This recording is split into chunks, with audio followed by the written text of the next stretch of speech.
작년 11월부터 시작된 연준의 피복 기대감으로 현재 두 가지 현상이 나타났습니다. 첫 번째는 금융 환경이 완화가 된 것이고, 두 번째는 재차 물가 상승 우려가 확대가 된 것입니다.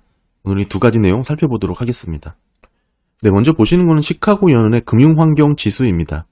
대략적인 유동성 수준을 가늠해 볼 수 있는 지표인데요. 이게 낮을수록 완화적인 것이고 높아질수록 긴축적인 겁니다. 이 0을 기준섬으로 해서 지금 현재는 마이너스 0.54입니다. 그래프로 보시더라도 지금 수준이 현재의 완화적인 금융 환경이라는 것을 아실 수가 있을 텐데요. 요 끝부분 보시게 되면 사실 연준의 가파른 금리 인상에도 불구하고 시카고 연은의 금융환경 지수는 그렇게 높아지지 않았죠. 계속해서 마이너스 권역에 위치를 했었습니다. 그마저도 이 끝부분 보시게 되면 이렇게 결국 연준 피복 기대감으로 가파르게 완화적인 수준으로 떨어졌습니다. 일반적으로 금리를 올리게 되면 금융환경 지수는 긴축 영역으로 들어서죠. 한마디로 이게 올라가게 됩니다. 그렇게 되면 어김없이 경기 침체가 찾아왔는데 굳이 이 플러스 권역까지 치솟지 않더라도 이 기준선인 0을 넘어서는 지점에 다다르면 경기 침체에 임박했다라고 볼 수가 있습니다. 우리가 굵직하게 볼 수 있는 IT 버블 때도 플러스 영역까지는 오르지 않았어도 이 0 부근에 위치했을 때 경기 침체가 있었다는 것을 확인할 수가 있고요. 그래서 현재 수준은 사실 코로나 직전 수준까지 떨어진 것이고요. 코로나 이후와도 큰 차이가 없을 정도로 완화적인 수준까지 지금 낮아졌습니다.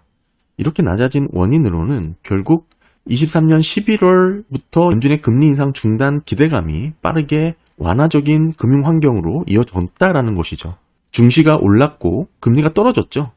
더불어서 달러 약세 흐름도 이어졌었습니다. 이렇게 금융환경지수가 완화적인 레벨까지 떨어지게 되면 증시도 오르고 부동산도 오르게 되죠. 채권도 사실 뚜렷하게 강세를 보였던 기간입니다. 전반적인 자산 가치가 상승하는 것이죠. 결국 자산 가치가 오르게 되면 유동성이 상승한 것과 비슷한 효과가 나타납니다. 내 자산 가치가 오르게 되면 심리적으로도 소비에 긍정적으로 영향을 줄 수밖에 없게 되는 것이죠. 이게 전반적인 금융환경지수의 영향이라고 보실 수가 있는데, 지금 마이너스 0.54까지 떨어진 금융환경지수의 세부 내용을 좀 보시게 되면 이 빨간색인 위험지표, 그리고 파란색은 신용, 초록색은 레버리지입니다. 전체적으로 다 마이너스 권역에서 이렇게 위치를 했고, 이 금융환경지수는 결국에는 실물 경기와도 밀접한 관계를 갖고 있습니다. 실질 경기에 영향을 미칠 수밖에 없는 것이죠. 금융환경 자체가 실물 경기에 영향을 미치기 때문에 당연한 것이죠. 경기가 일반적으로 양호하다면 금융환경도 완화적인 게 대체적인 흐름이죠. 경기가 부진하다면 금융환경이 긴축이 되는 게 자연스러운 패턴입니다. 현재 금융시장 환경은 연준이 조기금리 인하를 부담을 느낄 정도까지 떨어진 위치입니다. 그렇다면 다시 긴축적인 상황으로 돌아갈 것인가, 이 부분을 생각을 해봐야 되는데, 이거는 결국 물가로 우리가 해석을 해야 됩니다. 지금 현재는 홍해물류 문제로 재차 반등할 리스크가 커졌죠. 하지만 일단 다음 주 26일 발표될 PCE 전망을 놓고 봤을 때 사실 12월 CPI, PPI가 나오면 PCE는 어느 정도 전망이 가능합니다. 코어 PCE MOM이 0.17% 상승할 것으로 지금 전망이 되고 있고요. 이를 기준으로 연율화 추정을 해보면 1년은 2.9%, 3개월은 1.5%, 6개월은 1.9%로 하락하는 것으로 계산이 됩니다. 한마디로 연준의 물가 목표에 근접한 것이죠. 물론 홍해 문제 또는 중동 이슈로 인해서 물가 상승 우려가 살아있는 것은 사실이지만 중요한 것은 이건 좀 시간이 좀 필요할 수 있다라는 것이죠. 따라서 당장 다음 주에 나올 물가 전망에 대해서는 우리가 긍정적으로 해석할 여지가 있습니다. 결국 이렇게 완화적인 상황에서 물가가 잘 잡히면 생각해 볼 수 있는 것은 골디락스죠. 이대로 정말 골디락스로 끝나는 것인가? 아니면 계속적으로 우려가 됐던 경기 침체의 길로 들어설 것인가? 이 부분을 살펴봐야 되는데, 사실 어제 주택 착공과 건축 허가 데이터도 업데이트 됐습니다. 12월 신규 주택 착공 건수는 MOM으로 4.3% 감소를 했고요. 다만 착공 허가 건수는 1.9% 증가를 했습니다. 사실 끝부분 보시게 되면 큰 변동성 없이 유지가 되고 있는 상황입니다.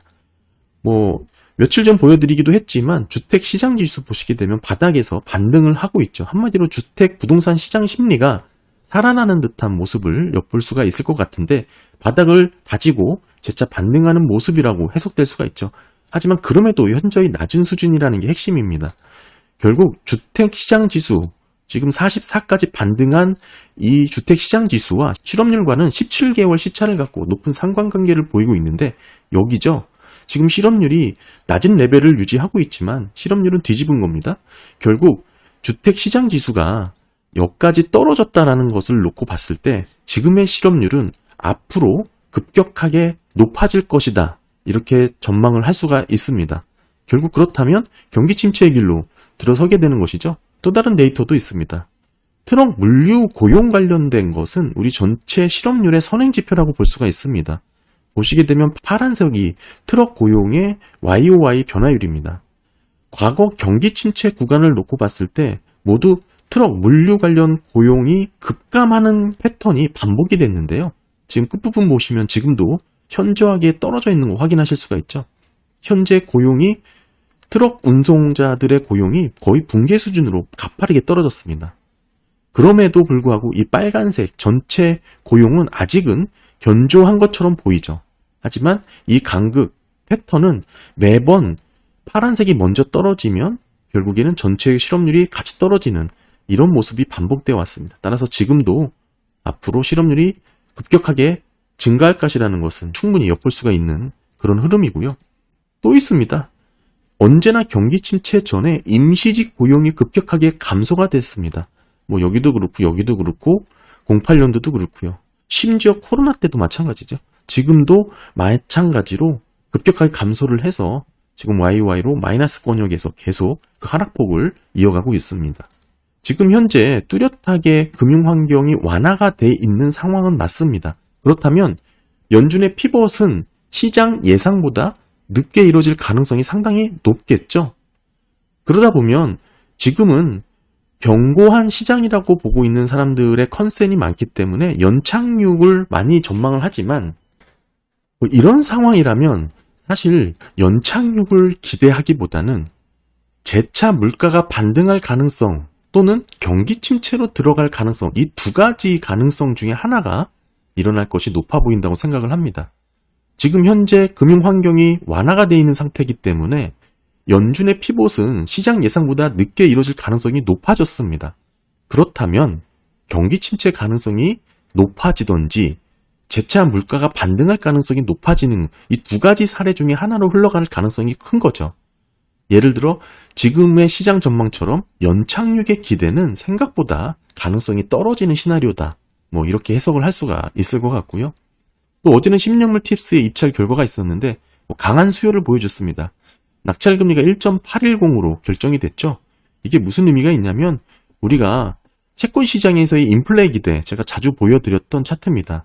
이 BEI를 보시게 되면 어제 입찰로 이 반등하는 모습을 확인할 수가 있죠. 지금 1월 18일자 기준으로 2.34%가 나왔습니다. 이거는 명목 채권에서 팁스를 뺀 것이죠. 스프레드입니다. 이게 높아지면 기대 인플레이션이 반등한다는 뜻이죠. 물론 어제 팁스 입찰 결과가 강하게 나와서 재차 물가 상승에 대한 우려가 확대되고 있다라고 해석을 하고 있는데 그 정도가 아직은 이 정도라는 것이죠. 2.34인데 직전 고점이 2.49요. 그리고 이번 인상 사이클에서 가장 높았던 10년 기대 인플레이션 수치가 3.02%입니다. 떨어지고 있는 거고 여기서 지금 요만큼 반등을 한 것입니다. 따라서 아직은 팁스의 입찰 결과가 강한 수요로 집계가 됐다고 해도 그렇게 우려할 정도는 아니다. 물론 홍해 물류 문제가 지속적으로 확대된다면 좀 더 지켜봐야 될 이슈이긴 합니다. 네, 영상을 정리해보면 지금 현저히 낮은 금융 환경 지수를 볼 수 있습니다. 그만큼 완화적인 상황이고요. 그렇다면 이대로 골디락스로 끝날 것인가 경기 침체로 갈 것인가 판단을 해야 되는데 골디락스로 전망을 할 수 있는 이유는 당장 다음 주에 나올 PCE 전망이 결국 긍정적으로 물가가 잘 잡히는 것으로 우리가 예상을 해볼 수 있다는 것이죠. 그렇기 때문에 금융 환경이 완화가 된 상황에서도 다시 긴축적인 상황으로 돌아갈 요인은 적다. 이렇게 보는 것이죠. 그러면 골디락스 흐름으로 갈 수가 있는데 그럼에도 경기 침체의 우려에 대해서 신경을 써야 되는 부분은 주택시장지수를 놓고 실업률 선행관계를 놓고 봤을 때 23년 급격하게 상승을 할 수가 있는 거고, 트럭 물류 고용이 전체 또 고용의 선행지표잖아요. 매번 반복되는 패턴이 나왔고 이번에도 현저하게 트럭 운송 고용은 붕괴가 된 레벨에 떨어졌습니다. 더불어서 임시직 고용이 급격하게 줄어들고요. 경기 침체로 이어질 가능성도 상당히 높습니다. 결국 완화적인 금융 환경에서 오히려 연착륙 기대는 상당히 떨어지고 재차 물가가 반등하든지 경기 침체로 흘러가든지 이 두 가지 시나리오 중에 하나로 이어질 텐데, 어제 팁스의 입찰 결과 강한 수요로 놓고 봤을 때 어느 정도 반등은 했지만 2.34라는 이 스프레드를 놓고 봤을 때는 아직은 우려할 정도는 아니다. 물론 장기적으로는 홍해 물류 문제 등이 어떻게 확대될지는 좀 지켜봐야 된다. 이렇게 정리를 할 수 있을 것 같습니다. 네, 감사합니다.